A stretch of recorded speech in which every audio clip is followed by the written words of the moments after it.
Hi everyone, it's me, Tim. Today I want to talk about botched quests and player freedom. This comes from a question from nickberg1 who asked, can you share your ideas on botched/failed quests? Don't these limit the freedom of making your own story in RPGs? I actually think it expands your freedom. So I think that's a good question, and I want to explain my answer. I think Nick is referring to a video I did on quest implementation, and I will link it below. Let me give you a quick summary. When I made Arcanum, that's when I came up with here are the 6 states that a quest can pass through. There are 5 usual ones that go in order, which are unknown, which means you've never heard of the quest, probably doesn't appear in your log, never heard of it. Mentioned, might be appear in your quest log, but you haven't agreed to do it. You've heard it brought up. You know that someone's kidnapped. You know there are bandits in the area, but you haven't agreed to do anything about it. The third state is accepted. You're like, I will go do that. You have told the quest giver, I will do it. I'm on the job. So it goes to the accepted state. Then there's achieved. You've done whatever it is that you said you'd do, but you haven't turned it in yet. And that's important because sometimes, especially narrative designers, want to know the difference between, did you rescue that person? Did you kill the bandit leader? Versus, did you turn it in and you're done? Because the 5th state is completed. You've turned the quest in, you've gotten your reward, you're done. Now, all those can appear differently in the UI for the quest log. Narrative designers will treat those states differently when people talk to you. But there's always a special sixth state that I had called Botched. And botch is less of a state. It appears as a state to the player, but internally we treat it as a flag. Because you can flag any state as botched, except for completed. Because once you've done it, you're done. Once you rescue that shopkeeper, you don't care if he gets killed later, because you rescued him, you're done. It doesn't undo the fact that you rescued him. You're done. So, botched can be turned on and off in any state. So when you turn that botched flag on, the state becomes botched. But when you turn it off, it goes back to whatever state it was in. Which means if you are supposed to rescue someone and you've accepted the quest and you're on the process of walking back to town and they die, then your achieved state goes to botched. And you can't complete it unless you unbotch it, and we can talk about that. Now, that video was more about how to implement those things, and you can watch it. I will give a lot more detail about those states and how to implement it in the video. But let me tell you why I did botched that way, and why I don't call it fail, because botch and unbotch to me, I was trying to distinguish it from failed, which usually means it's failed, it's done, you can't do anything about it. There were 2 games in the 90s that annoyed me. By the way, they annoyed designer me, because player me, I really liked those games. But the designer part of me was like, I would not have done this. I would not do that. That shouldn't be done. First one was Ultima Underworld. I was trying to turn a quest into an NPC. And the way the UI worked is if you clicked on the NPC, if you picked up the item and you had it in your hand, if you clicked on the NPC, you gave it to them. If you clicked just off of an NPC or a chest, it just got thrown out in the world. There was a NPC who wanted to receive an item that was a main story item, and I think it was a she. She was standing in front of a lava field, and I clicked and she was animating, and I misclicked and it was thrown out in the lava field and destroyed. It was either destroyed or there's no way I could reach it, because touching the lava was instant death.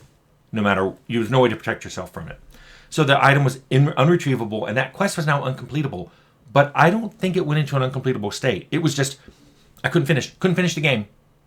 I had to restart, and I had to know I had to restart. And by the way, my last save game was a while ago, which I know you should never do, but I was super annoyed. And I remember thinking, there are better ways that could have been done.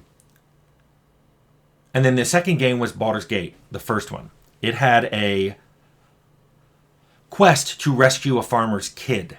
And the kid, he said something like, my kid went missing 3 days ago, please find him. But no matter what you did, you always found the child dead. They were already dead. But I had a raised dead scroll, and I had a cleric in the party who could throw it. And that raised dead scroll was a quest reward from something. And I remember thinking, I'm going to be super clever. I'm going to raise this kid. Couldn't. It was marked invalid target. I was so angry because I know the rules of D&D. That raised dead scroll was good for anyone who was dead up to 9 days. And I knew this kid was only dead for 3 days. It should have worked. It didn't because the quest designer didn't want it to. They basically changed the rules. And this is, when I say there are bad games, and I've said this before, it's just bad for me. The reason this was bad for me is either the rule was bad or their implementation of the rule was bad. Because I knew what the player limitation was, and they weren't honoring it. That was not good. So what's interesting to me is, since that point, games didn't do what I wanted, which was to allow you to fail at a quest and still somehow succeed. Instead, they just made it so that they're going to prevent you from ever failing a quest. And they did this by marking items as quest items. And if it's marked as a quest item, you can't drop it and you can't sell it. So you basically, the only way to get rid of it is to hand it in to the quest giver. Usually they're marked as not encumbering you either, so that way you don't get filled up with quest items you can't walk. And then NPCs were often marked as essential, meaning they cannot be killed. They can be injured, and maybe if they go to 0, they fall over for a while and then they stand back up, but they can't be killed. And that way, if you're going to rescue that shopkeeper, while he's on that quest, why he's the person you're escorting, maybe he's marked as essential and so you can't kill him. So boom. Here's the problem I have with that. That severely limits, in my mind, player freedom. It limits player agency. There's a lot of things that could happen there. And the game's going, nope, I've already decided the one way that this ends. You must turn in that quest item, that one you found. You must bring this person back and who was kidnapped. Or, you cannot raise this child, even though it's only been dead 3 days, and that scroll says 9 days is good. I'm just going to mark it as an invalid target. I saw what I did in Arcanum, where instead of failed, I called it botched, because then you have botch and unbotch. I saw that as a way to increase the player-directed storytelling, because it put a lot more decision-making into the player's hands. What that meant, though, was if the player does something that causes that quest to fail, they get a message. And that's why I thought that botch state was important. You detect that NPC died. You detect that item was sold or dropped or destroyed. And you say, that quest has now failed. Now, you can't botch a completed quest because you're done. But any state before that, it gets marked as failed. Now, if you don't have the quest, if the quest is unknown, maybe you don't have to say anything. Maybe you do, maybe you don't. Maybe on easy mode you do, and on a more difficult mode you don't. But on all the other ones, if you've heard it mentioned, if you've accepted it, if you've achieved it, so you've got the quest item, or you've found the kidnapped person and you're walking back, if the quest gets failed, it should change and give you a message saying, that quest that you have in your log, it's now failed. You can't do it. And sure, the player could always choose to reload. But what I like is it gives the player the additional freedom to keep playing and try to undo the failure. That's why we had unbotching in Arcanum.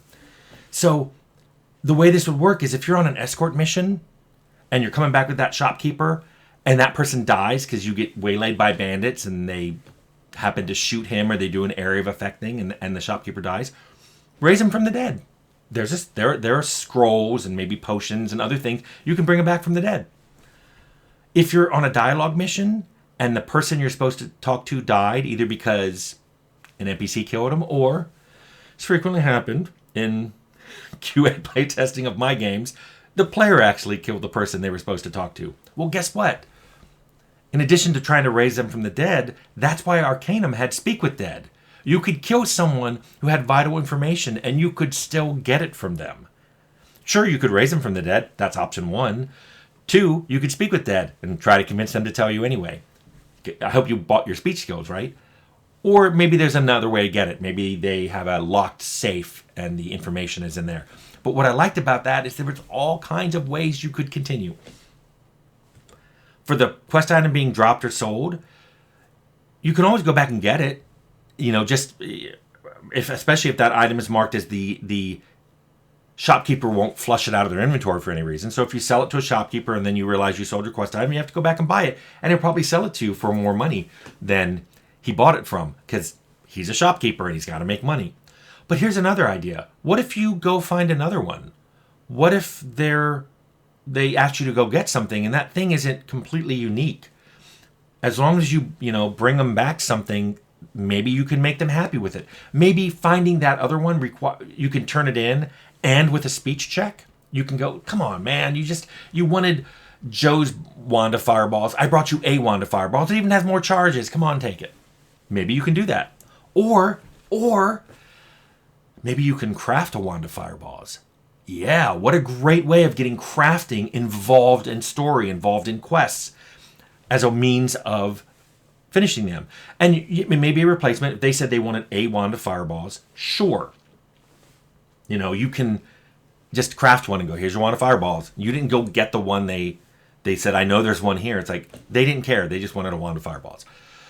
But maybe they wanted Joe's wand of fireballs because it says Joe on the side, or, stamped made by Joe. So you forge it. Maybe part of crafting, or maybe a subskill of crafting, is forging.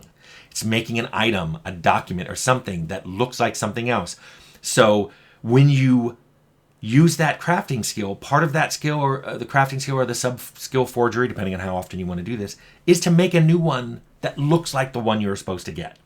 So maybe, just maybe, you don't even try to go get that wand that Joe made.